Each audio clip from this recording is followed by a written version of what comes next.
temos que lidar com opiniões e pessoas de que não necessariamente gostamos. É o preço a se pagar. Podemos até dizer que é o objetivo do sistema, mas parece que cada vez mais gente está esquecendo isso. Devemos escolher nossas batalhas com cuidado, ao mesmo tempo em que tentamos simpatizar um pouco com o suposto inimigo.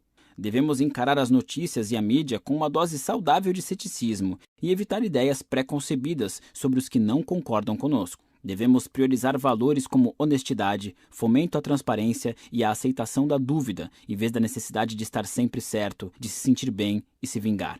Os 3 primeiros valores são democráticos e mais difíceis de manter em meio ao ruído constante de um mundo conectado, mas nem por isso devemos negligenciar nossa responsabilidade de cultivá-los. A estabilidade do sistema político talvez dependa disso.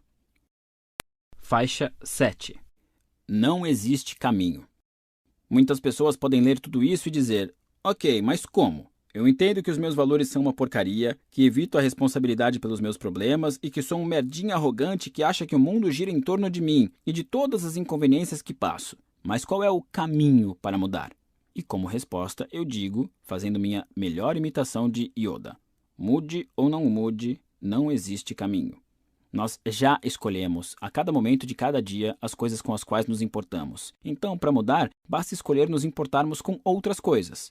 É simples assim, só que não é fácil. Não é fácil porque no começo você vai se sentir um fracassado, uma fraude, um idiota, vai ficar nervoso, vai surtar. Talvez se irrite com sua esposa, seus amigos ou seu pai. Alterar seus valores e as coisas que considera importantes traz esse tipo de efeitos colaterais, que são inevitáveis. É simples, mas dificílimo. Vamos analisar alguns desses efeitos colaterais. Você vai se sentir inseguro, eu garanto. Devo mesmo desistir disso? Será que é o certo a fazer?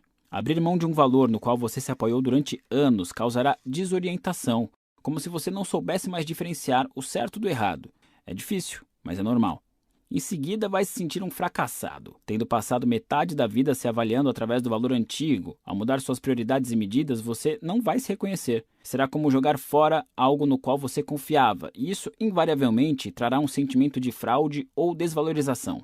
Esse desconforto também é normal. E, sem dúvida, você vai enfrentar rejeições. Muitos dos relacionamentos da sua vida foram construídos em torno dos valores escrotos que você tinha. Então, no momento em que abre mão deles, no momento em que decide que estudar é mais importante que se divertir, que se casar e ter uma família é mais importante do que fazer sexo sem compromisso, que ter um trabalho no qual você acredita é mais importante do que simplesmente ganhar dinheiro, essa reviravolta reverbera em seus relacionamentos. Muitos deles acabam explodindo bem na sua cara. Isso também é normal e também vai ser desconfortável. São efeitos colaterais necessários, embora dolorosos, de escolher se importar com outras coisas, coisas muito mais importantes e dignas de sua energia. À medida que for reavaliando os seus valores, você enfrentará resistência interna e externa. E, sobretudo, vai se sentir inseguro e se perguntar se o que está fazendo é errado.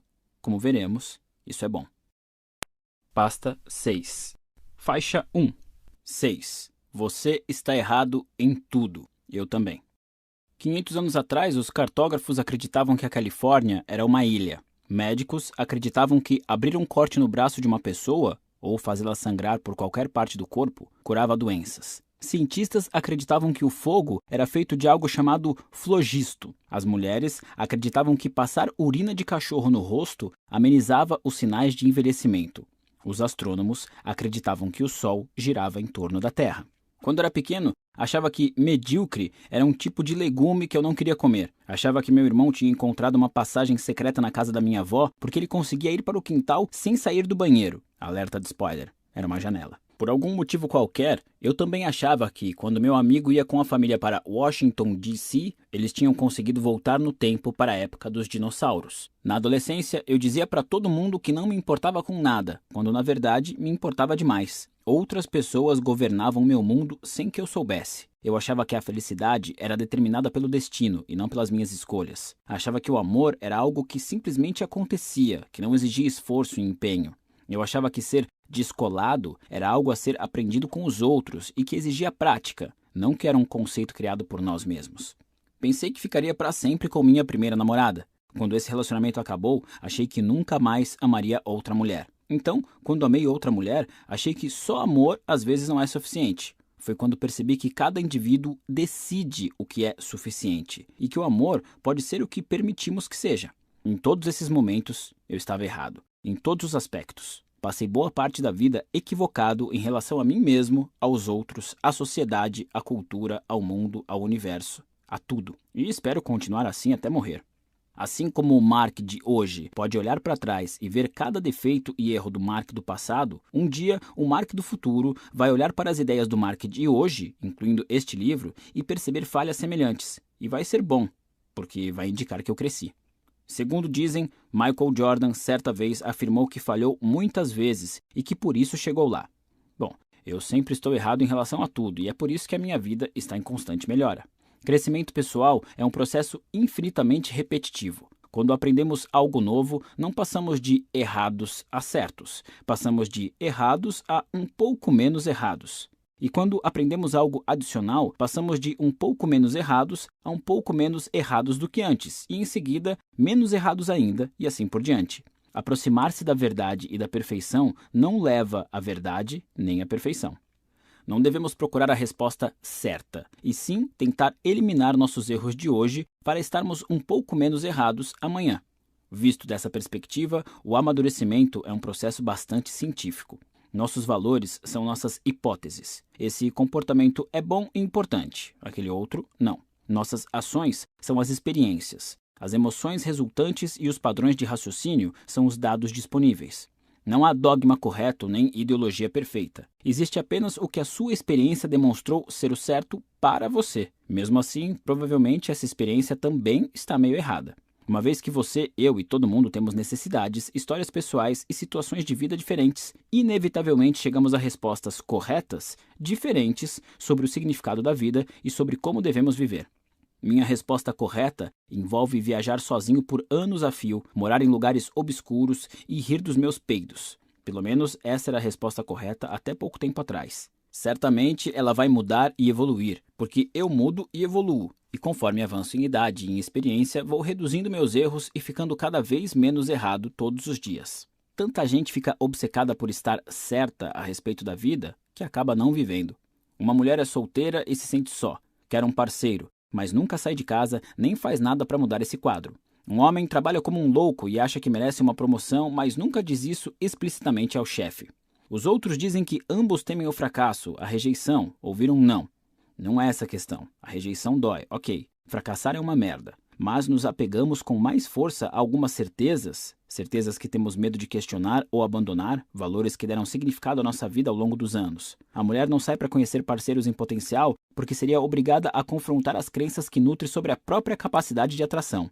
O homem não pede uma promoção porque teria que confrontar as crenças que nutre sobre as próprias habilidades. É mais fácil perpetuar a certeza dolorosa de que ninguém acha você atraente ou de que ninguém reconhece seus talentos do que pôr isso à prova e descobrir se condiz com a realidade. Crenças desse tipo, não sou bonita, então por que me dar ao trabalho? Ou meu chefe é um babaca, então por que me dar ao trabalho? São feitas para nos proporcionar conforto imediato, hipotecando uma felicidade e um sucesso maiores para o futuro. São péssimas estratégias a longo prazo, mas mesmo assim nos apegamos a elas por presumirmos que sejam corretas, por presumirmos já saber o que virá. Em outras palavras, presumimos saber o fim da história. A certeza é a inimiga do crescimento. Nada é certo até acontecer. E mesmo assim não deixa de ser questionável. Daí a necessidade de aceitar as imperfeições inevitáveis dos nossos valores, pois sem isso não conseguimos crescimento algum. Em vez de lutar por uma vida cheia de certezas, devemos sempre buscar a dúvida, seja em relação às nossas crenças, a nossos sentimentos ou em relação ao que o futuro nos reserva, se não metermos a cara e fizermos acontecer. Em vez de tentarmos estar certos o tempo todo, que tal enxergar o oposto? Que tal aceitar que estamos errados o tempo todo? Porque estamos mesmo. Essa compreensão nos abre possibilidades de mudanças. Equívocos trazem oportunidades de crescimento. Ou seja, não vamos mais abrir um corte no braço para curar um resfriado, nem espirrar urina de cachorro no rosto para nos sentirmos mais jovens. Assim, saberemos que medíocre não é um legume e não teremos medo de nos importarmos com o que consideramos valioso. Porque eis algo estranho, mas verdadeiro. Não sabemos a diferença entre uma experiência positiva e uma negativa. Alguns dos momentos mais difíceis e estressantes da nossa vida acabam sendo também os que mais nos motivam e auxiliam em nossa formação. Algumas das melhores e mais gratificantes experiências são também as que mais nos distraem e desmotivam. Não confie na sua concepção de experiências positivas ou negativas. Só sabemos o que dói e o que não dói no momento, e isso não vale muito. Assim como ficamos horrorizados ao imaginar como as pessoas viviam 500 anos atrás, imagino que daqui a 500 anos muitos rirão de nós e das certezas que temos hoje. Vão rir por deixarmos o dinheiro e o emprego definirem nossa vida. Vão rir do nosso medo de demonstrar apreço pelas pessoas que mais importam enquanto endeusamos figuras públicas que nada merecem. Vão rir dos nossos rituais e superstições, das nossas preocupações e nossas guerras. Ficarão perplexas com nossa crueldade. Estudarão nossa arte e debaterão nossa história. Entenderão verdade sobre nós que ainda não enxergamos. Essas pessoas do futuro também estarão erradas, mas só um pouco menos do que estamos hoje. Faixa 2. Arquitetos de nossas próprias crenças. Faça a seguinte experiência. Pegue uma pessoa qualquer e a coloque numa sala com alguns botões para apertar. Diga que se ela fizer algo específico, alguma ação que ela precisará descobrir, uma luz vai se acender indicando que ela ganhou um ponto. O objetivo é somar o máximo de pontos possível em meia hora. Quando um grupo de psicólogos fez esse teste, aconteceu o que se esperava. As pessoas se sentavam e começavam a apertar os botões ao acaso até a luz se acender, indicando que tinham ganhado um ponto. É claro que depois disso, elas tentavam repetir aquela ação, só que a luz não acendia mais. Então, começam a tentar combinações. Apertar esse botão 3 vezes, depois aquele botão uma vez, depois esperar 5 segundos e... tcharam! Mais um ponto. Até que em seguida isso também deixa de funcionar. Talvez não tenha nada a ver com botões, elas pensam. Talvez tenha a ver com a minha posição na cadeira. Ou o que estou tocando. Talvez tenha a ver com meus pés. Plim! Mais um ponto. Sim, talvez sejam os pés. E depois apertar outro botão. Plim! Geralmente, cada pessoa leva de 10 a 15 minutos para descobrir a sequência específica de ações para obter mais pontos. Costuma ser algo estranho, como ficar num pé só ou apertar uma longa sequência de botões por um tempo específico com o corpo voltado para determinada direção. Sabe o que é mais engraçado? É tudo aleatório. Não existe sequência, não existe relação com o que a pessoa faz. É só uma luz que se acende e um apito. E as pessoas ficam ali na sala dando piruetas e achando que aquilo está valendo alguma coisa. Deixando de lado o sadismo da situação, o propósito do experimento é mostrar como a mente humana é rápida em criar e acreditar em um monte de bobagens irreais. E ao que parece, também somos muito bons nisso. Cada participante do experimento saía da sala convencido de que havia entendido a lógica por trás daquilo e ganhado o jogo. Todos acreditavam ter descoberto a sequência perfeita de botões. Só que os métodos criados eram tão únicos quanto os indivíduos colocados à prova. Um homem inventou uma sequência enorme de acionamento dos botões que só fazia sentido para ele. Uma jovem se convenceu de que uma das ações necessárias era bater no teto determinado número de vezes. Saiu da sala esgotada de tanto pular. Nosso cérebro é uma máquina de gerar significado. O que entendemos por significado são associações mentais entre dois ou mais eventos. Se apertamos um botão e vemos uma luz se acender, concluímos que o botão foi a causa e a luz a consequência. Em essência, significado é isso. Botão, luz, luz, botão. Vemos uma cadeira, notamos que é cinza. Nosso cérebro estabelece uma associação entre a cor cinza e o objeto cadeira e elabora um significado. A cadeira é cinza. Nossa mente está sempre em atividade, gerando mais e mais associações para nos ajudar a entender e controlar o ambiente que nos cerca. Tudo o que vivemos, seja interna ou externamente, gera novas associações e conexões mentais. Tudo, desde as palavras nesta página, passando pelos conceitos gramaticais que você usa para entender as frases, até as divagações em que a sua mente se perde quando meu texto fica chato ou repetitivo, cada um desses pensamentos, impulsos e percepções é composto de milhares de conexões neurológicas que, disparadas ao mesmo tempo, iluminam sua mente com um clarão de conhecimento e compreensão. Só tem 2 problemas. Primeiro, o cérebro é imperfeito. Confundimos o que vemos e ouvimos, esquecemos fatos e fazemos interpretações incorretas. Segundo, o cérebro tende a se apegar aos significados que criamos. Somos tendenciosos em relação ao que assimilamos e relutamos em nos desapegar do que a nossa mente criou. Mesmo quando temos evidências que contradizem o significado estabelecido, preferimos ignorá-las e manter nossa crença. Como disse o comediante Emo Phillips certa vez, eu achava que o cérebro era o órgão mais maravilhoso do meu corpo. Depois percebi quem estava me dizendo isso. A triste verdade é que a maior parte do que sabemos e acreditamos é produto das inexatidões e tendências inatas desse órgão. Muitos de nossos valores, a maioria deles, são produto de eventos que não representam o mundo como um todo ou de um passado totalmente deturpado pela memória. O resultado? Grande parte das nossas crenças é incorreta. Ou, para ser mais exato, todas são. Algumas apenas são menos que outras. A mente humana é um amontoado de inexatidões. E apesar disso ser um conceito desconfortável, aceitá-lo é muito importante, como veremos. Faixa 3. Cuidado com suas crenças. Em 1988, durante uma sessão de terapia, a jornalista e escritora Meredith Merrin teve uma revelação alarmante.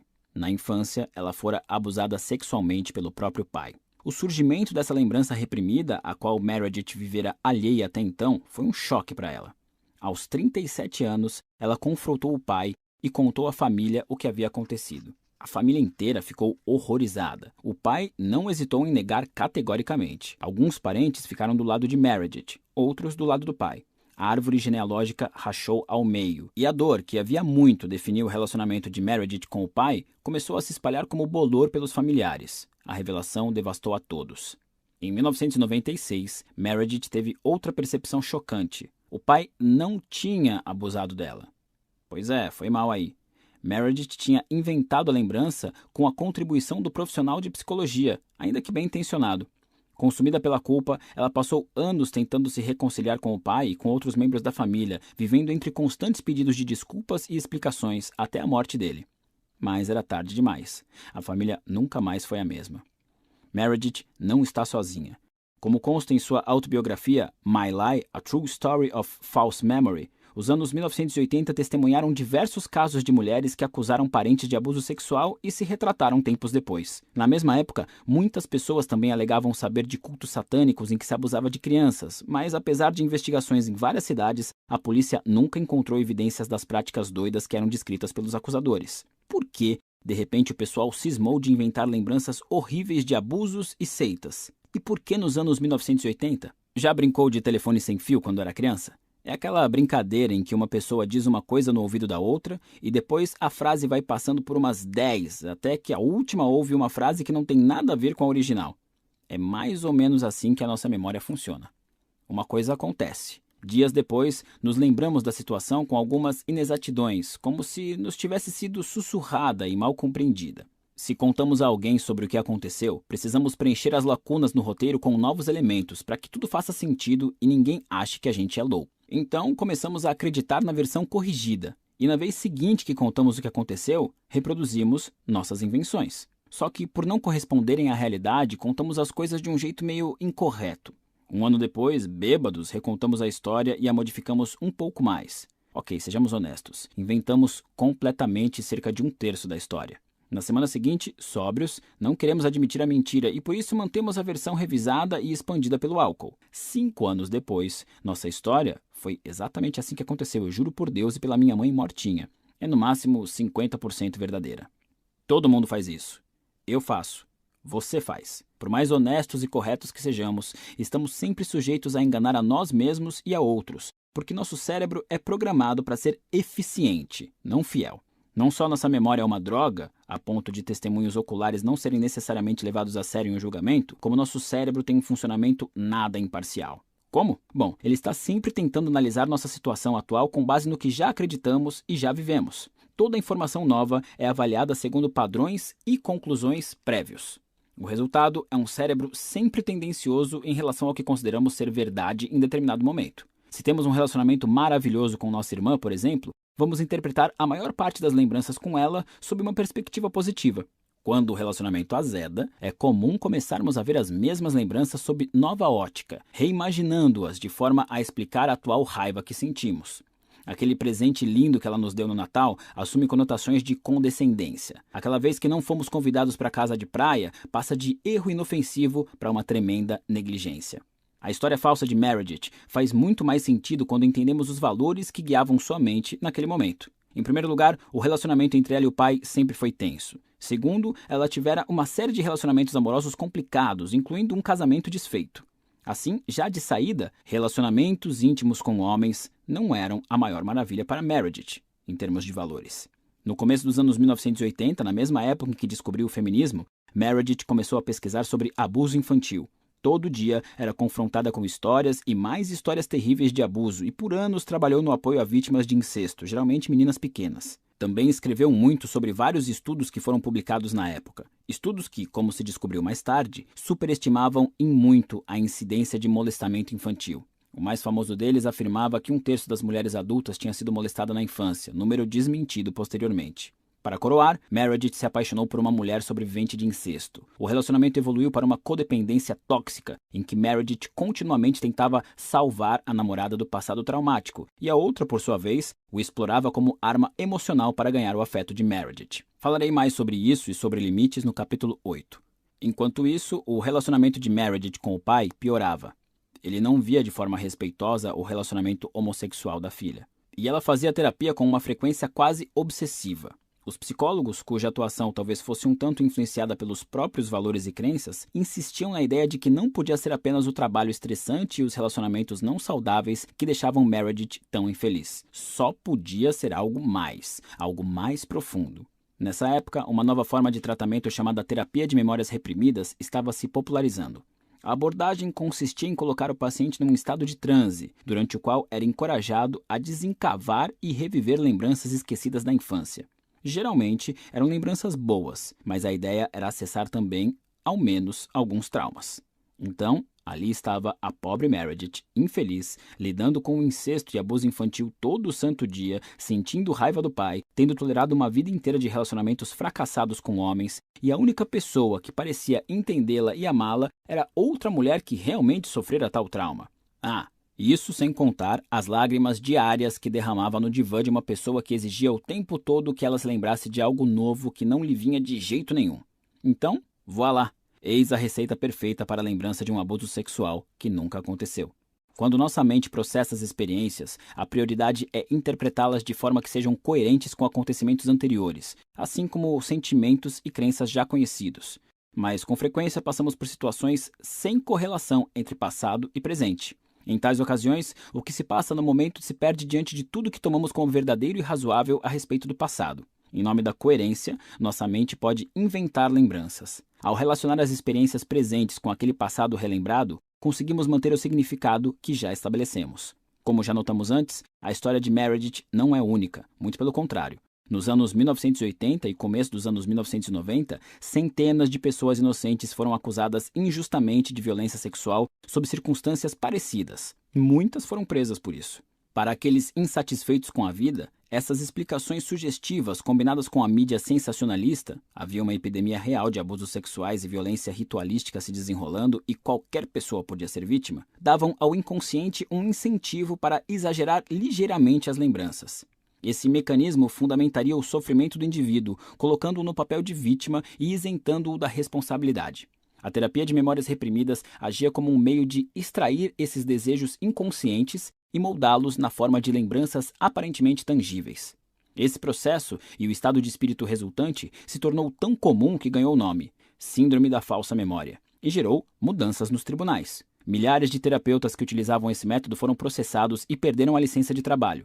A terapia da memória reprimida foi substituída por métodos mais comprovados. Pesquisas recentes só reforçam a dolorosa lição daquela época. Nossas crenças são maleáveis e nossa memória é bem pouco confiável. Clichês desagradáveis como confiar em si mesmo e seguir seu coração estão por toda parte. Talvez o melhor seja confiar menos em si mesmo.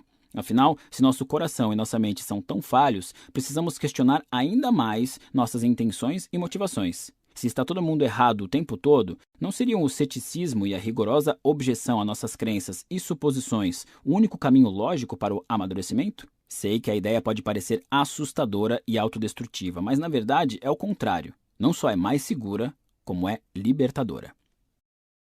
Faixa 4. Os perigos da certeza absoluta.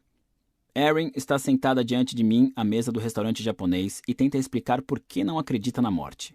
Já estamos aqui há quase 3 horas. Ela comeu exatamente 4 rolinhos de pepino e bebeu sozinha uma garrafa inteira de saquê. Já está na metade da segunda, na verdade. São 4 horas da tarde de uma terça-feira.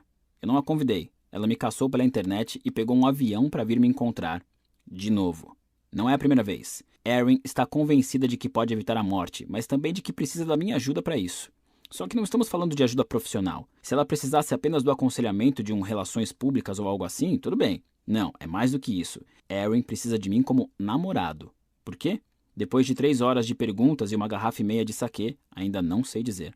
Aliás, minha noiva está aqui com a gente no restaurante. Erin achou importante que ela fosse incluída na discussão, pois queria dizer que está disposta a me dividir e que minha namorada, agora esposa, não precisava se sentir ameaçada. Conheci Erin num seminário de autoajuda em 2008. Ela parecia legal, meio mística, meio New Age. Havia cursado Direito numa faculdade da Ivy League e era inegavelmente inteligente. Ela ria das minhas piadas e me achava fofo. Então, sendo eu quem sou, é claro que transamos. Um mês depois, ela me convidou para atravessar o país e morarmos juntos. Isso me assustou um pouco. Tentei terminar, mas ela reagiu ameaçando se matar se eu me recusasse a ficar com ela. Ok, dessa vez eu me assustei muito. Imediatamente, a bloqueei no e-mail e em todos os meus meios de comunicação. Consegui contê-la por um tempo, mas não consegui detê-la. Anos antes de nos conhecermos, Erin tinha quase morrido num acidente de carro. Ou melhor, ela de fato morreu por alguns instantes, fisiologicamente falando. Toda a sua atividade cerebral cessou, mas por algum milagre conseguiram revivê-la. Depois que voltou, tudo mudou, segundo ela. Erin se tornou uma pessoa muito espiritualizada e mergulhou de cabeça em cura energética, contato com anjos, consciência universal, tarô. Ela também acreditava ter se tornado paranormal, capaz de curar e ver o futuro. E sabe-se lá por quê, ao me encontrar, chegou à conclusão de que estávamos destinados a salvar o mundo juntos, a curar a morte. Depois que a bloqueei, ela começou a criar novos endereços de e-mail, às vezes me enviando uma dúzia de mensagens de ódio num único dia. Criou contas falsas no Facebook e no Twitter que usava para atormentar a mim e pessoas próximas a mim. Criou um site idêntico ao meu e escreveu vários posts alegando que eu era seu ex-namorado, que a traíra e mentira para ela, que prometera me casar e que estávamos destinados a ficar juntos. Quando entrei em contato pedindo que tirasse o site do ar, Erin disse que só faria isso se eu fosse morar com ela na Califórnia. Essa era a sua ideia de acordo. Ao longo disso tudo, sua justificativa era a mesma. Eu estava destinado a ficar com ela. Deus havia predeterminado isso. Ela literalmente acordava no meio da noite com a voz dos anjos dizendo que nossa relação especial seria o prenúncio de uma nova era de paz permanente na Terra. Eu juro. No dia em que estávamos nesse restaurante japonês, já tínhamos trocado milhares de e-mails. Se eu respondia ou não, se o fazia em tom respeitoso ou com raiva, não fazia diferença. A psique de Erin era imune a abalos. Suas crenças nunca se alteravam. O problema já se estendia havia mais de 7 anos na época. E foi assim, naquele pequeno restaurante japonês, com Erin entornando sake e tagarelando por horas a fio sobre ter curado as pedras nos rins de seu gato usando energia, que algo me ocorreu. Erin era viciada em autoaperfeiçoamento. Ela gastava dezenas de milhares de dólares em livros, seminários e cursos. E a parte mais louca disso tudo é que ela colocava em prática perfeitamente todas as lições que aprendia. Erin tinha um sonho e persistia para alcançá-lo. Visualizava, agia, tolerava as rejeições e fracassos, levantava-se e tentava de novo. Era implacavelmente positiva. Tinha a si mesma em alta conta. A mulher alegava curar gatos como Jesus curou Lázaro. Mas os valores dela eram tão escrotos que nada disso importava. O fato de fazer tudo certo não significava que ela estivesse certa. A certeza de Erin se recusava a ceder. Ela até já me dissera isso com todas as letras, que sabia que sua fixação era completamente irracional e insalubre, e que trazia infelicidade para nós dois. Só que, por alguma razão, aquilo lhe parecia tão certo que ela não conseguia esquecer nem parar. Em meados da década de 1990, o psicólogo Roy Baumeister começou a pesquisar a maldade como conceito, analisando pessoas que cometiam atos ruins e por que os faziam. Na época, supunha-se que as pessoas faziam maldades porque se sentiam mal consigo mesmas, ou seja, tinham baixa autoestima. Uma das primeiras descobertas surpreendentes de Baumeister foi que muitas vezes isso não se aplicava. Em geral, era o contrário. Alguns dos piores criminosos se sentiam muito bem consigo mesmos, e era essa sensação boa, apesar da realidade ao redor, que parecia justificar seus atos de ferir e desrespeitar os outros. Para que indivíduos justifiquem os próprios atos terríveis, é preciso que tenham certeza inabalável de sua retidão, suas crenças e seu merecimento. Racistas fazem o que fazem porque têm certeza de sua superioridade genética. Fanáticos religiosos dinamitam o próprio corpo e assassinam centenas porque têm certeza de seu lugar no céu como mártires. Homens estupram e agridem mulheres porque têm certeza de seu direito sobre o corpo delas. Pessoas más nunca acreditam que são más. Elas acreditam que todos os outros são maus. Em experimentos controversos, posteriormente denominados experimentos Milgram, em homenagem ao psicólogo Stanley Milgram, pessoas normais foram orientadas a punir voluntários por desrespeitarem regras. Foi o que elas fizeram, chegando à violência física em certos casos. Raras foram as que fizeram objeção ou pediram explicação. Muitas até pareceram gostar da sensação de retidão moral obtida durante o processo. O problema é que não apenas a certeza é inatingível, como a busca pela certeza geralmente amplia e intensifica a insegurança. Muita gente tem confiança plena em seu desempenho profissional e no salário que deveria ganhar, mas essa certeza faz as pessoas se sentirem pior, não